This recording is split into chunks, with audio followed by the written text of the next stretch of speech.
Welcome to Houston Sports Talk with your host, Robert Land. Thanks for checking into the best Houston sports podcast, part of the National Bleav Network, and joining me to dissect the hottest team in the American League this month is Astros future host and longtime friend of the show, Jimmy Price, over, 25 visits or something like that over the last 9 years. And folks, this season is why you got to follow Astros future, because 3/5 of the rotation in June could be Ryan Gusto, Colton Gordon, and maybe Brandon Walter. Wait a second. Is this right, Jimmy? Yeah, it's crazy. I mean, but that's part of having a deep farm system, right? Is you got to be able to develop the guys that can come up in a pinch like that. And the Astros continue to do that. And we're seeing that this year. As we record this prior to Monday night's game, the Astros are second in ERA and WHIP and first in strikeouts and batting average against. It's a franchise that over the last 3 years lost Verlander, Javier, Urquidy, Garcia, Blanco, Wisniewski, J.P. France, Arrighetti, and Presley, just to name a few. When Brett Strom was here, Jimmy, he was considered a guru and a god. So can we show just a little appreciation for Josh Miller and Bill Murphy? Yeah, I mean, I think you have to at this point. I mean, the pitching staff's it's been phenomenal. It's actually, like you said, it's pretty crazy when you look at some of the guys that they've kind of ran out there. And then just, I mean, what we're seeing from Hunter Brown too, and the development that we've seen from him really over the last, really since May of last year, what we've seen from him last year, this year, what Framber's doing, the bullpen, the guys, we talked about the rotation with Gordon and Gusto, but then you're throwing guys out there like Brian King and, Steven Okert. And I mean, just guys that have been really, really good. And they're not just soaking up, middle innings. I mean, they're getting some high leverage innings. And the pitching staff's it's been phenomenal this year. Yeah. And what's really amazing is with all the pitching injuries, Dana Brown feels the priority at the trade deadline is a lefty bat, not a pitcher. Do you agree? And do you have any trade targets that fit what Dana Brown is looking for? I've seen some names thrown out there. I haven't looked hard enough at it. I do think it's always beneficial to have bats on on both sides, but ultimately I feel like they're winning right now. I mean, I think they'd love to get a left-handed bat in there. And, if Melton didn't hurt his ankle and could have got some time, does he end up getting an outfield spot? And does he end up being one of the lefty bats?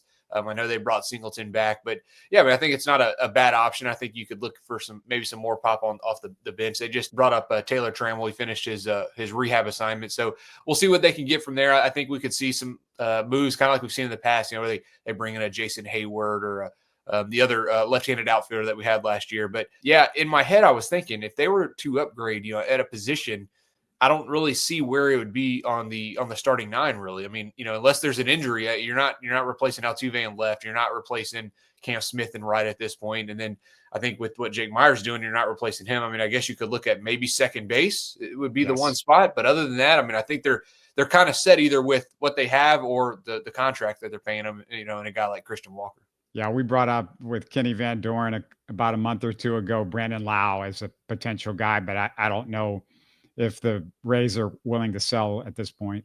That'd be a great bet to get. Obviously would take a hit on the system a little bit, which is already taking quite a bit of hit, but I think the Astros are in a good spot. It's crazy when you think about it. The Astros have two, ace caliber pitchers with Framber and Hunter Brown. And, like you mentioned, hottest team in June, and that's with Arrighetti, who was supposed to probably be our number 3 on the, injured. Yordan Alvarez hurt. Just seems like there's injuries, and yet here they are. They're first in the West again, up by 4 or 5 games in the middle, almost coming into July. And I've seen people tweet it. I mean, the Astros they're inevitable, and here we are again, middle of the summer, and they're in first place. The inevitable and the incredible, because what's been incredible is Jeremy Pena. But most observers felt like at least a version of Jeremy Pena was always in there. Something sort of like this, but the Jake Meyers transformation, Jimmy, is insane. Who would have believed we'd be looking at a 310 hitter halfway through the season, and he's gaining momentum, 357 in his last 19 games in June. Jimmy, his strikeout percentage has dropped over 16% from 3 years ago.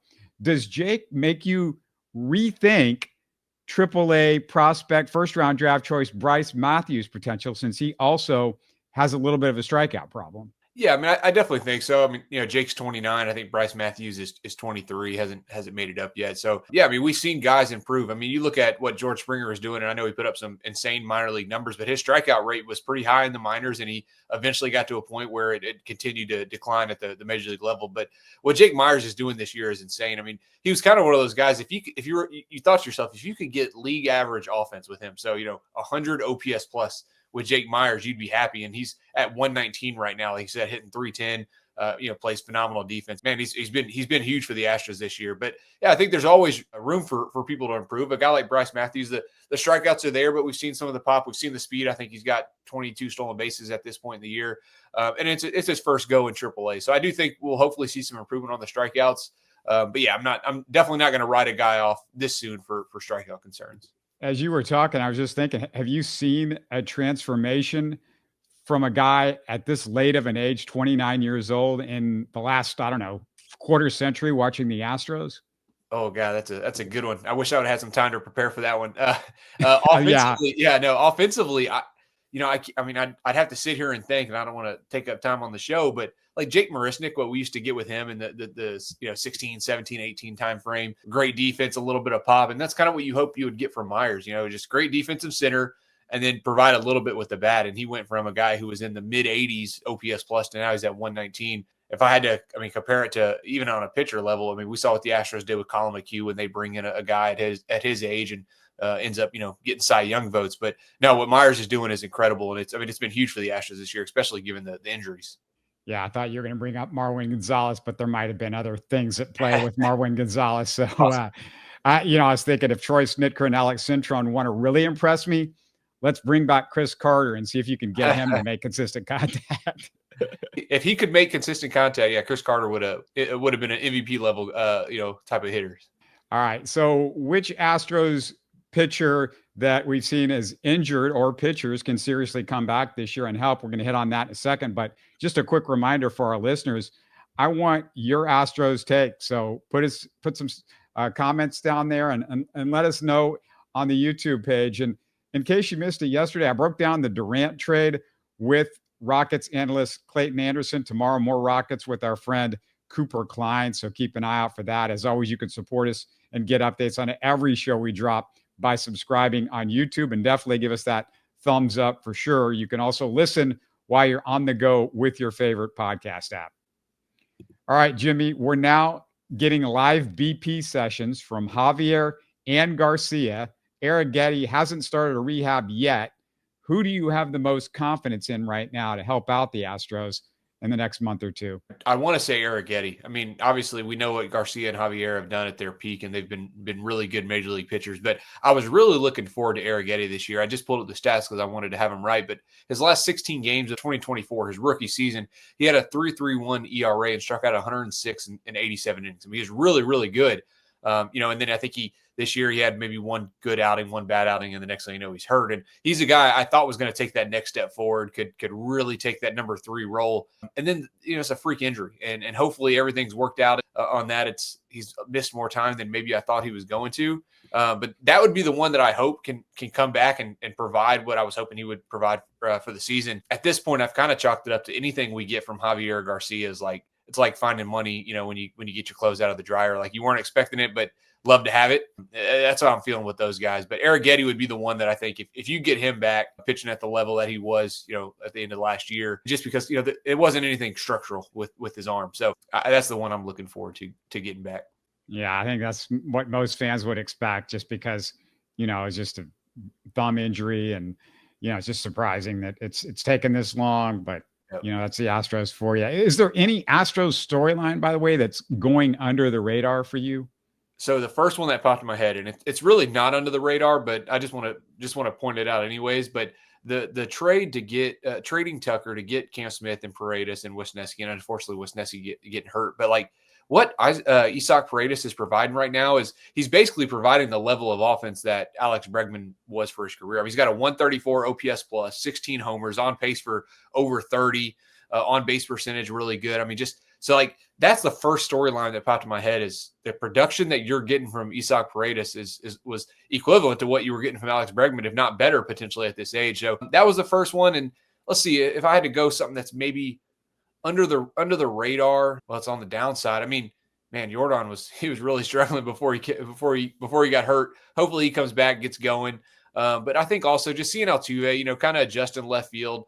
He started out the year a little rough, but things have picked up a little bit. He's up to 12 homers, which is still insane from Altuve. Overall, the storyline is guys stepping up and making plays and getting contributions from areas that you did not expect. And the Astros, unfortunately, DeCinzo gets the injury when he kind of started getting hot. Cam Smith has started swinging it really well recently, but I probably would say that it's not an underrated storyline, but I think just getting the contributions from the guys that you did not expect, that the Gordons, the Gustos, the Brandon Walters, that was just a random pickup by Dana Brown, and he's given us some really good starts. Yeah, just on what you said about Kyle Tucker, that's something I had in my notes toward the end, because I was just going to mention that when Dana Brown made the Kyle Tucker trade, most of us were just hoping that they would get a couple of decent prospects. 3 months into the trade, 2 of the 3 players he got are 2 of the Astros' top 4 in WAR among their position players.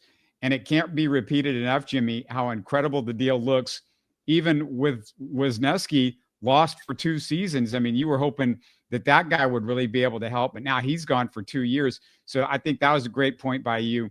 And also on the Altuve thing, I don't know if this fits as good news, but it's just, to me, it's something that is more concerning than anything. It's just how rough Altuve looks on the base paths. I mean, he was bad in previous years. We know he was never good as a base runner, but I mean, sometimes he just looks like somebody out there with dementia or something. I just don't know what he's doing. And it's very strange to me that it's gotten as bad as it's gotten. And you also look at how bad his defense is overall, wherever they put him.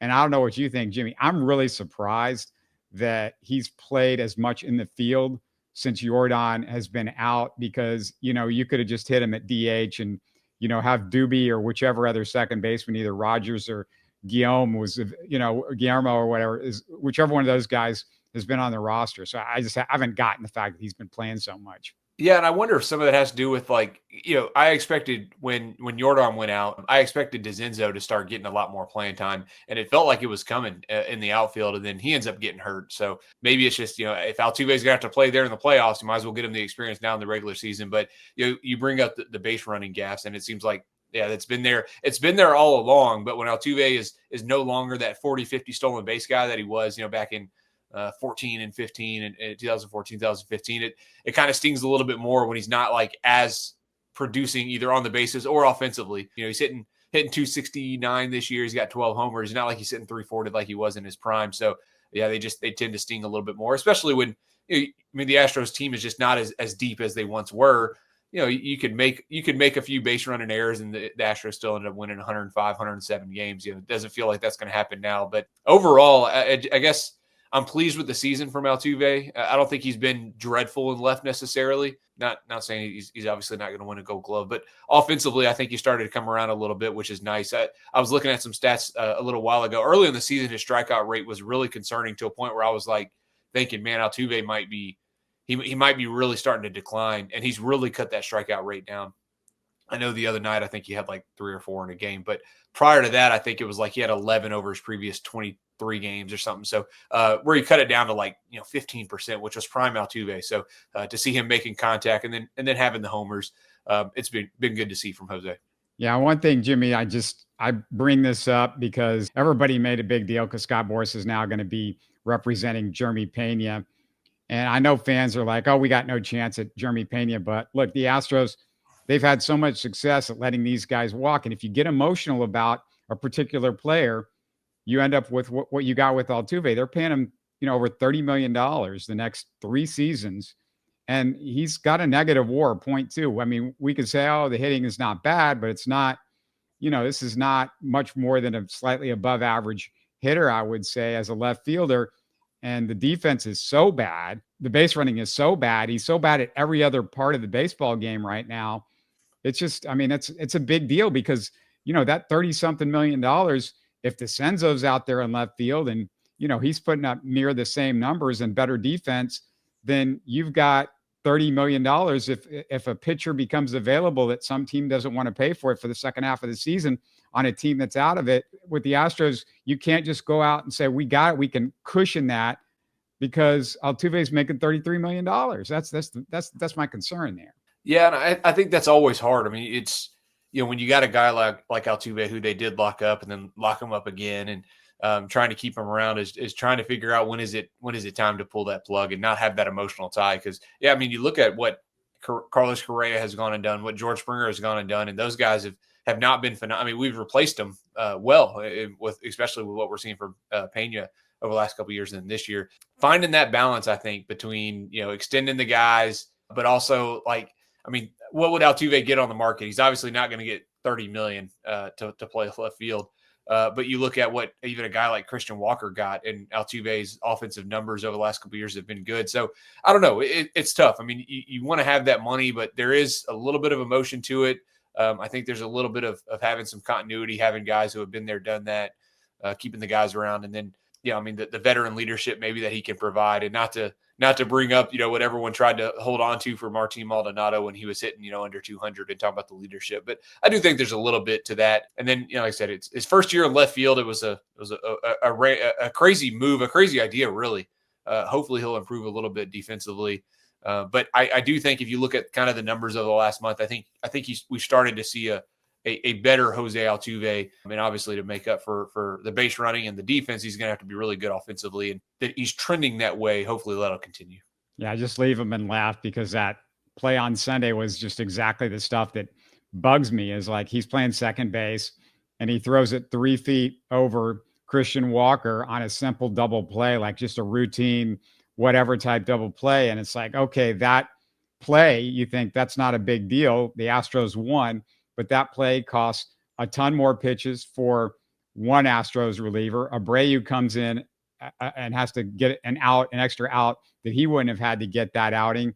And this is a ripple effect of what defense can do. And everybody thinks, it was still good at defense at second base. And everything suggests, no, that is incorrect information. Right. So just to let everybody know, I do want to ask you a couple, because, astrosfuture.com, I want everybody to check that out. But which Astros hitting prospect is really getting your attention right now? So I would say the one that kind of popped to mind immediately was Joseph Sullivan. I believe he's a 7th round pick last year. Strikeouts are pretty high for him, but he's got a ridiculous walk rate, ridiculous power. Let's see, in 61 games, he's got 13 homers. He's stolen 27 bases, has a on-base percentage over 400. The guy just does damage, good power, good speed. First year in the minors, he was just drafted last year. He's going to have to cut down on the strikeouts a little bit, but I think there's a lot there that the Astros can work with in terms of the power and the speed, and then the on-base percentage. So cut down on the strikeouts, but he's a bat for sure that I would say has really stood out as a guy that's kind of came out of nowhere. I don't want to say out of nowhere. I mean, he was a guy that I thought would have a good year this year, but 7th round pick. And then really they've hit on a couple undrafted free agents in Drew Britcher and Lucas Spence. They're both up in high A right now. Spence is hitting 269 overall. Britcher's hitting 322. And a couple of guys that they got, one from NIU and another from University of South Florida. And those guys have done really well. Last year on the offensive side, the Astros didn't go too heavy. They got a couple of the younger guys that are down low. But I would say if I had to choose one, Sullivan would be my guy that's kind of stood out this year. It's been a little bit of a difficult year offensively down in the farm system, but Sullivan's probably been one of the bright spots. What about the pitching side? Which Astros pitching prospect is showing a real jump this month or this season? So I would say Anderson Brito. That was a guy that a lot of people kind of knew about last year. He really bounced onto the scene. He started the year in the Dominican Summer League, and by the end of the year, he's in Fayetteville. And that's kind of unheard of to start. One summer you make it all the way over to full season baseball. Had a little bit of struggles there in Fayetteville, but he's been really good in Nashville, which is an extreme hitter's park. He struck out 65 and 49 in the third innings, just 20 years old. He's been really, really good. And then, the Astros have got a few guys that are now healthy that we had high expectations for initially, like Alonzo Treadwell, Andrew Taylor. They're both in high A, both pitching well, both of them 2nd round picks. Taylor was a couple years ago. Treadwell was back in 23, I believe, but now healthy, and they're starting to pitch kind of getting the numbers like you would expect to see from a 2nd round pick. So those would be the ones I think are really standing out. Ulola looked good the first couple of months, but he's kind of been struggling this month, huh? Yeah, the walks have kind of creeped up for him, and that's always been kind of his issue. Is like, man, the guy doesn't give up hits. He gets a lot of strikeouts. Can he keep the walks down? And I'm looking, his last outing, he walked 3 in 4 innings. The outing before that, he walked 5 in 3 2/3. Outing before that, he walked 2 in 4 1/3. So like that's really where he kind of struggles. He, like I said, he doesn't usually allow a lot of hits. He's just got to get the walks down. And he was doing really, really well there. I think it was the month of May. He had a 1.17 ERA in May. I mean, really phenomenal numbers. But yeah, the ERA is still a little lower because he just doesn't give a whole lot of hits and runs. But yeah, the walks have creeped up a little bit. So if he can get that figured out, he seems like a guy who could probably get an opportunity this year, just with the injuries that have happened and the injuries that are presumably probably going to come, just because it seems like there's always injuries on a pitching staff. Yeah, last I checked, I don't even think he's gone 6 innings in a game this year. That's a concern for a guy you want to be a starting pitcher. Yeah, no, and I think some of that's the command. When you can't, when you're getting into a lot of 3-ball counts and you're walking guys, it's going to be hard for him to go deep into games for sure. He's Astros Future on X. What's the latest on the website and podcast, Jimmy? Yeah, just did a stock report. A couple of guys that have seen their stock on the rise a little bit. Spoiler alert: I chose Walker Yanick on the pitching side. I'm trying to remember who I haven't put on there, but just go check it out. Walker Yanick was one, and to give a shout out on him. So. First round pick last year, phenomenal defensively, and we've got a few clips of the highlights. But he's doing exactly what you wanted to see defensively. He's throwing base runners out at a ridiculous clip, which is really hard in the minors because pitchers aren't good at holding on runners, down at that level. So really good to see that from him, and he's starting to improve with the bat a little bit too, seeing the power come around. So just did that. Weekly, I got the hot list that'll be coming out tomorrow. And then just the recaps. It's been a little bit of a struggle. I think the Hooks are 22 and 46 right now. So Double-A has been. It's been rough, but down on the lower levels, Single A, Fayetteville, Asheville, they've been playing some good baseball, and they got some really, really good young players that I think are intriguing. Some of the international signings that were a couple years ago have now started to trickle their way into Single A and High A, and I think we're starting to see some of their impact. So that's been really fun to watch. Really young teams down there. Yeah, you say they're not great at holding on runners in the minor league level. Have you watched the Astros? Oh, I know. Yeah, I know. But yeah, no, Yanick he's been showing off that arm, and you can see. I think he's at like 35 or 36% caught stealing, which is a really good rate. It's the same rate he had when he was in college, actually. So yeah, that's really good to see from him. Yeah, I think he's going to be breathing down Yanner's neck pretty soon in the next couple of years. Well, great stuff as always. Really appreciate you doing this, and we'll talk to you again soon. Thanks, Jimmy. Thank you. You're listening to Houston Sports Talk. Hey, don't forget to support us by subscribing and commenting on YouTube. You can always listen to us on Spotify, Apple, or your favorite podcast app. Tell your friends about us and share our show links on social media. Spread the word, everybody. Thanks for listening.